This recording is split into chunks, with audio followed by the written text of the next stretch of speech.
Assalamualaikum warahmatullahi wabarakatuh. Jumpa lagi teman-teman. Baik, di kesempatan kali ini saya update berdasarkan permintaan teman-teman ya. Sudah terlalu banyak komentar di YouTube meminta update untuk OC only. Nah, saya jelaskan dulu teman-teman. Untuk OC only saya sudah melakukan pembagian, yaitu ada OC only 22, artinya menggunakan firmware 22, OpenWRT 22, dengan kata lain masih firewall 4 dan menggunakan NF-table.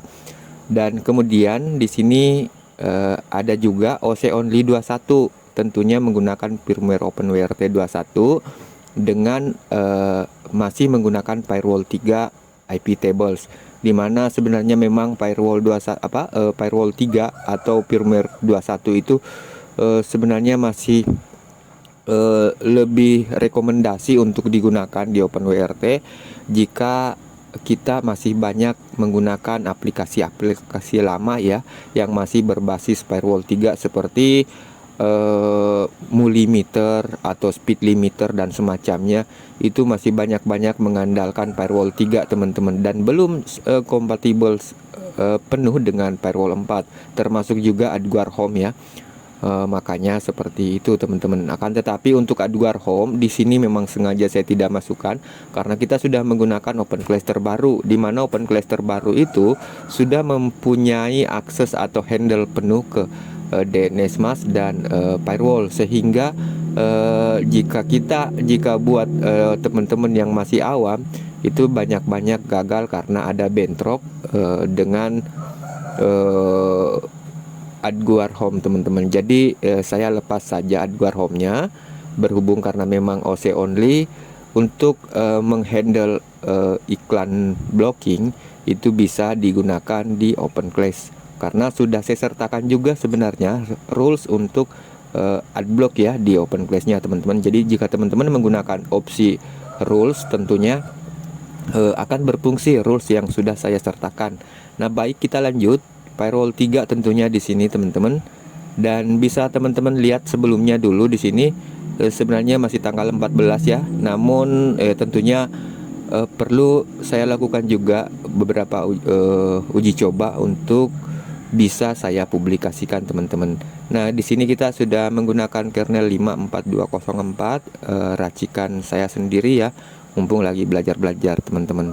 Dan sebenarnya sih kenapa saya males update ya, itu dikarenakan segelintir orang memfitnah, disangkanya rajin update karena mau lebaran begitu mungkin ya, atau intinya seperti itu teman-teman, kejar-kejar inilah biar bisa lebaran katanya.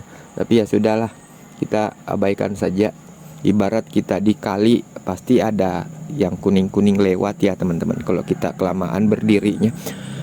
Nah, baik, kita lanjut. Di sini tentunya masih firewall 3, kemudian di sistem lognya teman-teman seperti biasa jangan heran jika seperti ini banyak warning.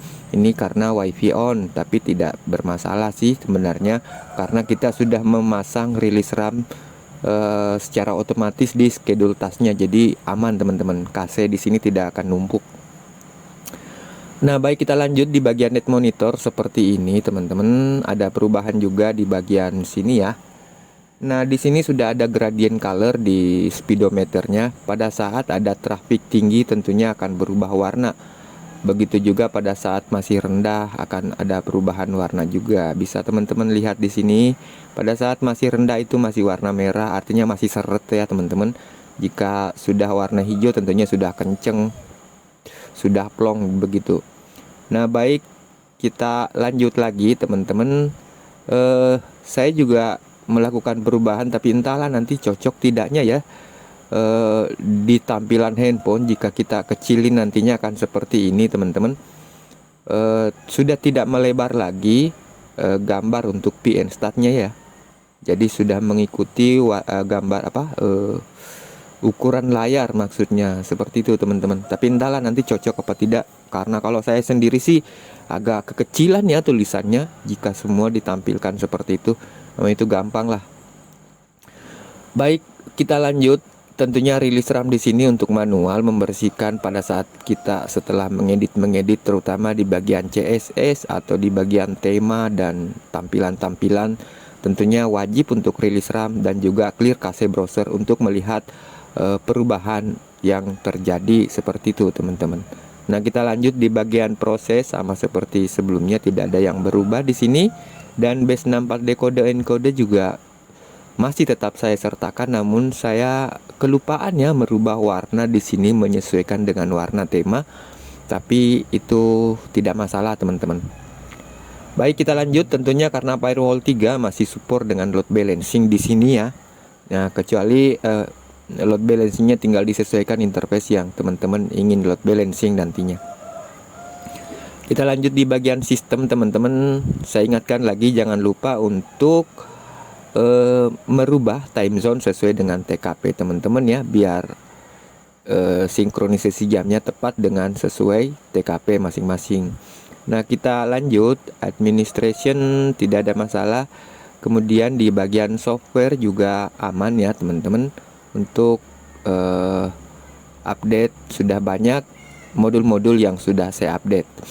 Nah, untuk di bagian startupnya sendiri teman-teman bisa lihat semua enable di sini aman. Kemudian local startup.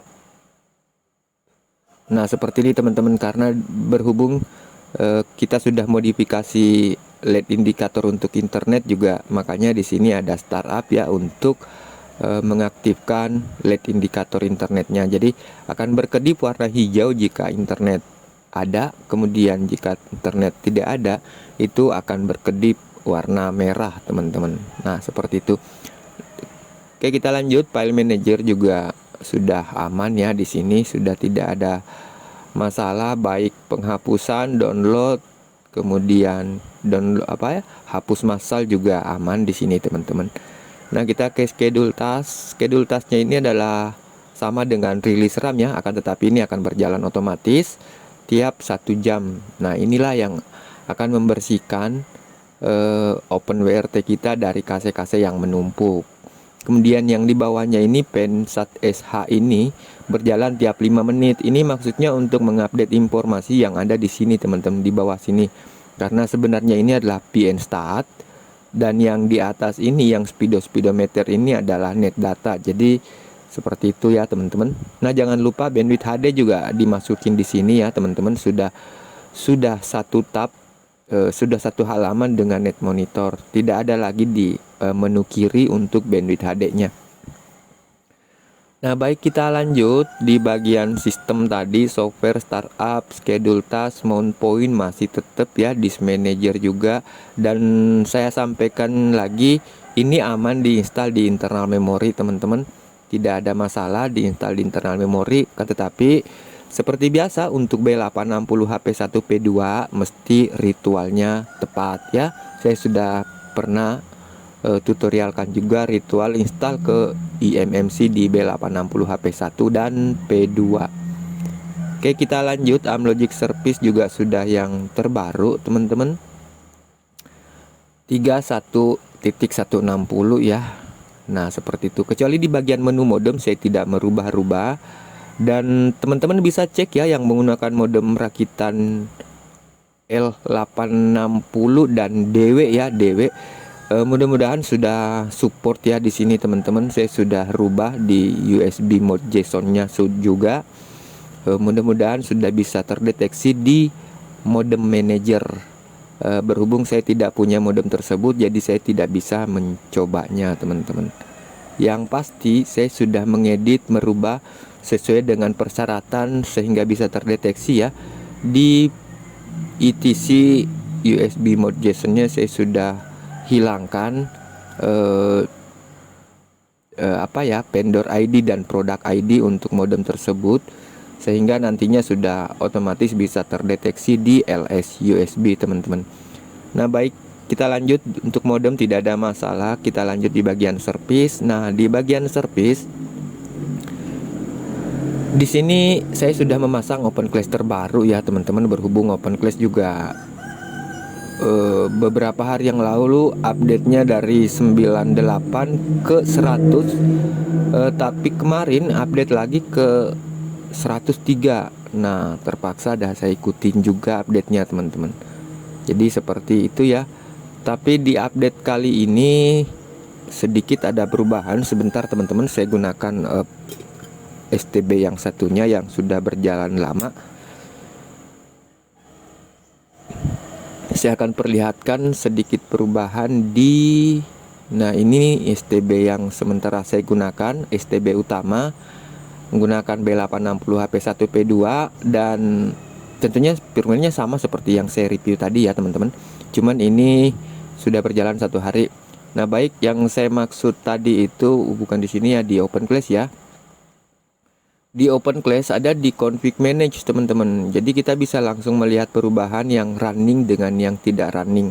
Karena di sini perbedaannya diberi tanda ya. Jika kita scroll ke bawah seperti ini, akan ada tanda seperti ini teman-teman, yang menandakan bahwa inilah perbedaan antara yang running dan yang tidak. Jadi kita lebih gampang mencari perbedaan sehingga kita bisa meletakkan settingan dengan tepat jika menemukan settingan yang tidak benar seperti itu teman-teman. Nah, oke, kita lanjut. Kita tidak usah ganti STB ya, ini aja ya, sama aja. Nah, zero tier masih tetap saya sertakan di sini dan aman untuk digunakan teman-teman. Nah, kemudian di bagian network interface, oh sorry, yang saya gunakan ini STB utama saya itu tidak menggunakan WiFi internal ya, tidak di on kan. Sebentar, saya ganti lagi ke STB yang satunya yang normal teman-teman. Nah, untuk yang dipublikasikan itu WiFi on, sedangkan untuk yang saya gunakan secara pribadi itu saya sengaja WiFi off teman-teman, biar adem juga. Dan saya sudah menggunakan access point untuk Nah, bisa kita lihat di sini langsung tinggi ya temperatur. Nah, di sini kita lihat wirelessnya, wifi-nya on ya teman-teman. Jadi untuk yang saya publikasikan itu on, sedangkan yang tidak yang saya gunakan secara pribadi di rumah itu sengaja saya off kan. Nah, seperti itu teman-teman. Oke, kita lihat. Sorry, untuk hostname-nya silakan teman-teman ganti sendiri ya. Ini hostname ini sih untuk memudahkan mengganti IP teman-teman. Karena jika pada saat kita mengganti IP, tentunya kan kita harus cepat-cepat mengakses IP baru. Akan tetapi jika kita menggunakan hostname seperti ini, itu tidak perlu ganti IP di sini teman-teman. Jadi saya contohkan. Ya udah sekalian saya contohkan. Saya copy dulu ya ini Rere STB, copy. Nah, saya copy paste .lan ya, .lan.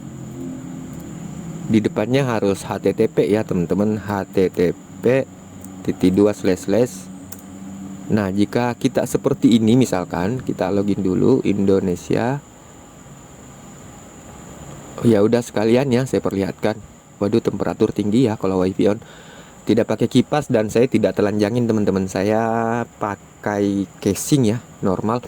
Oke, kita lanjut. Sekalian saya tutorialkan cara ganti IP ya. Jika menggunakan domain di sini, tidak menggunakan IP itu jauh lebih simple teman-teman, lebih mudah dan minim error. Jadi misalkan di sini 10 ya, 10.1, saya tinggal save ini ganti IP paling gampang jika kita menggunakan hostname.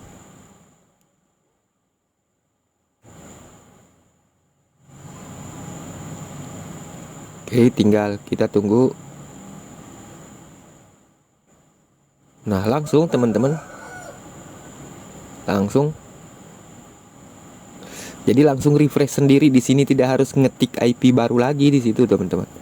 Jadi itulah gunanya hostname. Jadi untuk teman-teman silakan ganti hostname-nya di sini ya, sesuaikan dengan keinginan teman-teman. Jadi cukup seperti ini. Karena di belakangnya nanti otomatis ditambahin yang aktif itu otomatis ditambahin bukan .com, bukan .net, bukan .id, tapi .lan ya teman-teman. Namun di sini tidak perlu tulis .lan-nya ya.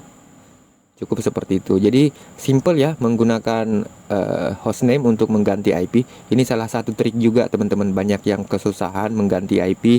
Nah, coba saya kembalikan lagi, save, kemudian save and apply. Pada saat ganti IP tentunya network akan restart. Nah, seperti itu teman-teman. Nah, ini akan berusaha connect lagi. Nah, kita lihat Ini tidak perlu ganti IP untuk mengakses ke IP baru. Nah, ini salah satu trik ya yang saya sertakan lagi di dalam tutorial ini. Bukan tutorial sih, update firmware ini teman-teman. Nah, saya rasa cukup sampai di sini. Waduh, 43. Kalau STB yang satunya berapa ya? Yang WiFi off. Bentar. Saya coba akses reload.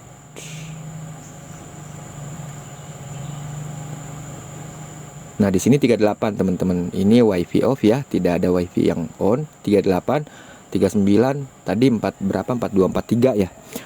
Nah, oke, saya rasa cukup sampai di sini. Mudah-mudahan bermanfaat untuk B860 HP1P2 ya, teman-teman. Sedangkan untuk STB HG680P dan misalnya termasuk B860 HP5 nanti menyusul ya, teman-teman.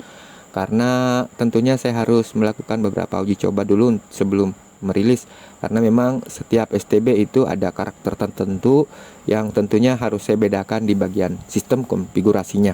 Seperti itu. Meskipun sebenarnya bisa digunakan langsung dengan hanya mengganti di TB, tapi ya seperti itulah, banyak bengong dan sebagainya karena bukan settingan khusus untuk karakter STB-nya, teman-teman. Baik, saya rasa cukup sampai di sini. Mudah-mudahan bermanfaat. Terima kasih banyak. Assalamualaikum warahmatullahi wabarakatuh.